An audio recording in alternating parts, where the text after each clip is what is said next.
You live in a city. You wake up, flip a light switch, turn on the faucet.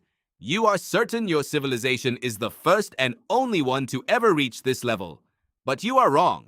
Because 12,800 years ago, there were already people on this planet who built, measured the stars, and knew things we are only now rediscovering.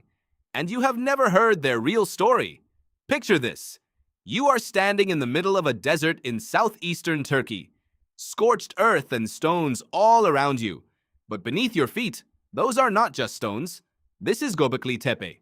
Massive T-shaped pillars, each weighing up to 20 tons. Perfectly carved limestone blocks. Intricate reliefs of animals that do not even live in this region. And here is the impossible part. This place is 11,600 years old.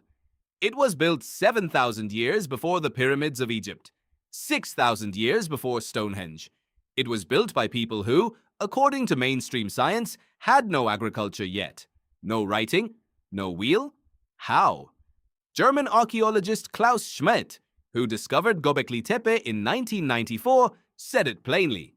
This place changes everything we knew about the origins of civilization. He spent 20 years excavating the site and died without ever getting an answer to the one question that haunted him. Who taught them? Because Göbekli Tepe is not an exception. It is a pattern. In the Indus Valley, 4,500 years ago, the Harappan civilization thrived. The cities of Mohenjo-Daro and Harappa had sewage systems, running water, standardized bricks, and a street grid.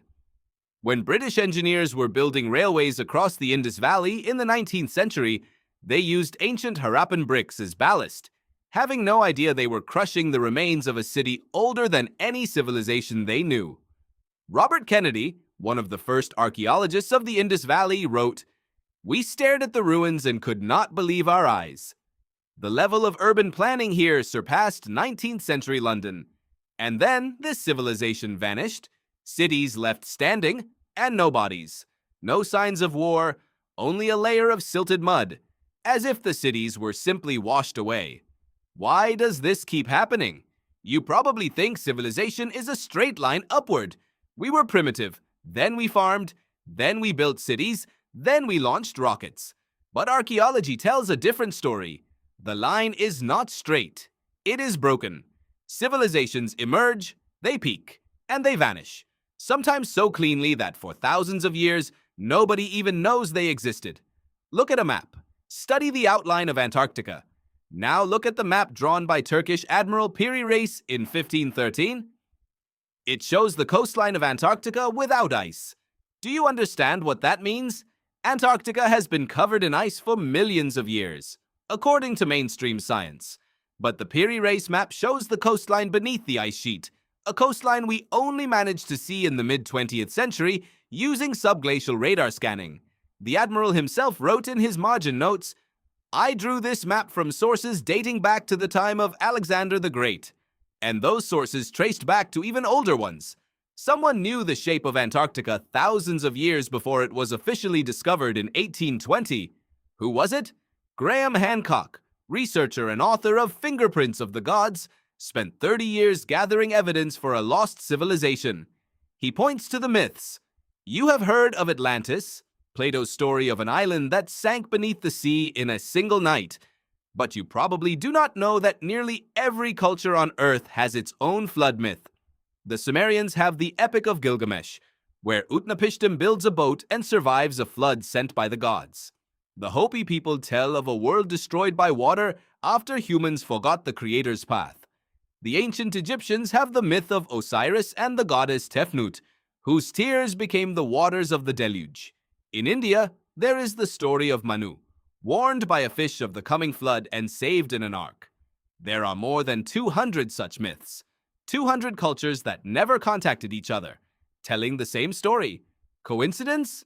But here is what makes this truly unsettling.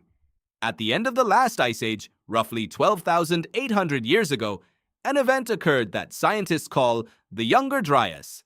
Global temperatures plummeted by 10 to 15 degrees Celsius in less than a decade. Glaciers that had been retreating for thousands of years came roaring back. Global sea levels rose by 120 meters. Imagine it. You live in a coastal city. massive, advanced, with ports and temples. And in a single night, the water rises by a meter. Then 2 more. Within a week, your city is gone. Within a month, an entire country is underwater. Geologist James Kennett and his colleagues at the University of California published a study in 2007 that revealed something startling. The sediment layer from that period contains nanodiamonds, spherules, and other materials consistent with a major asteroid impact.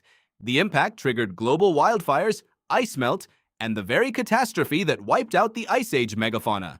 Mammoths, saber-toothed cats, giant ground sloths.